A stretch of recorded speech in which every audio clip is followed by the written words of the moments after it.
走出直播室。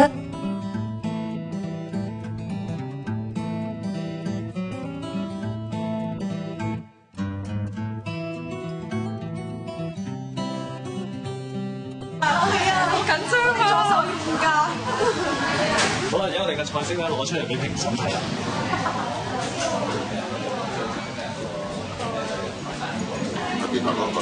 分數係5分，好食嘅都叫梅哥點會唔好？整嘢點會唔好食啊？幾好啊，唔錯啊，幾有色彩。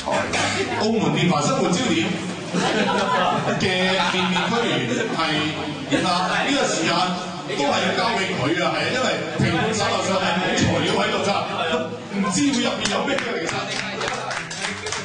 交俾你啊！但係基本上咧5個顏色嘅嘢咧都有嘅，咁但係頭先講咧原來咧差啲，佢話原來咧呢個黃色咧，咁我因為有冬筍以為佢係黃色啦，點知原來係唔算㗎，但係原來話黃色咧就係呢一個即係豆類裏面揀取出嚟嘅咧，先為之黃色嘅成分。咁啊，但係咁啱得咁巧咧，因為我用咗呢一個咧係麵筋啊，麵筋就係豆腐做㗎嘛，即係班車邊咁就啱啱又可以搭翻呢5個顏色出嚟。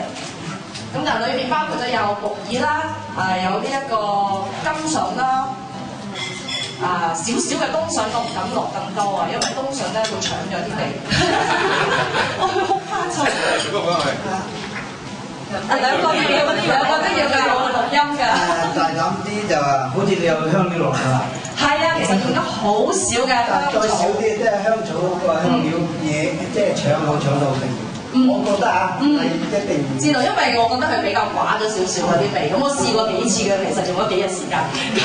咁啊，不如試下落少少香草，等佢即係香啲啦，有啲味。但係用得少啲，即係唔好俾佢搶咗我。知道，多謝胡哥。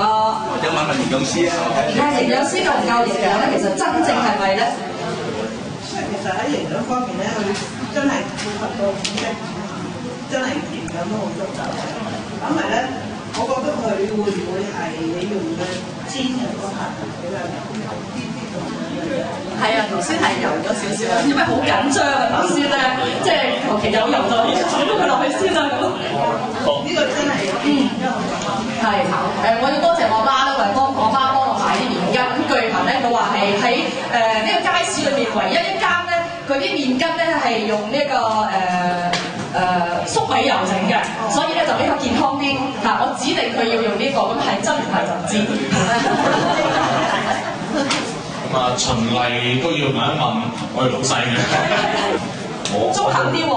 好中肯，因為我對啲飲食就其實大家知我唔係要求好高，咁我有兩樣嘢，一就係我中意食，另外一樣就我唔中意食，呢樣嘢係我中意食。究竟面面俱圓會得到嘅分數係幾多呢？我哋睇一睇啦。首先我哋有請周淑貞小姐8分，培哥7分，梁華權先生7分，石兄7.5分。最緊張時間啊，安哥手上6分，總分係總分係35.5分。哇！啲微片卡嚟㗎，多謝晒。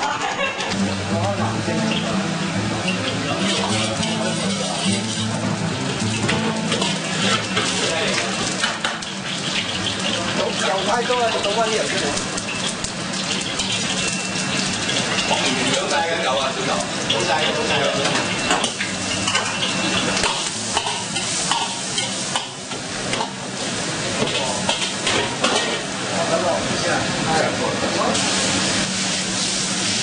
好貴嘅條河粉。你嘅品講價值嘅。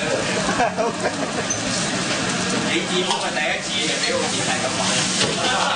我哋對佢幾好啊！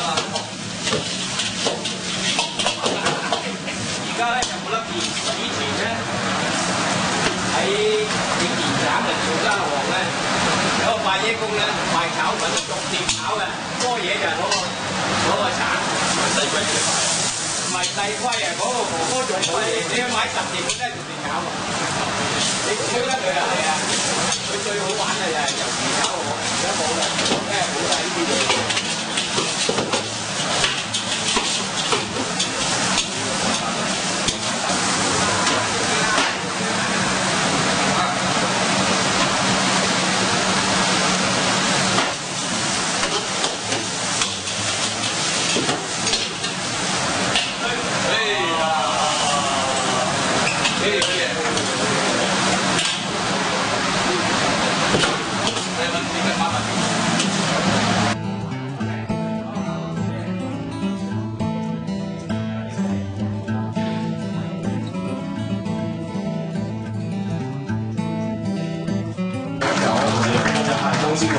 公園飲食服務處為中心合辦嘅有型廚神電能烹飪比賽咧，喺我哋圓滿成功。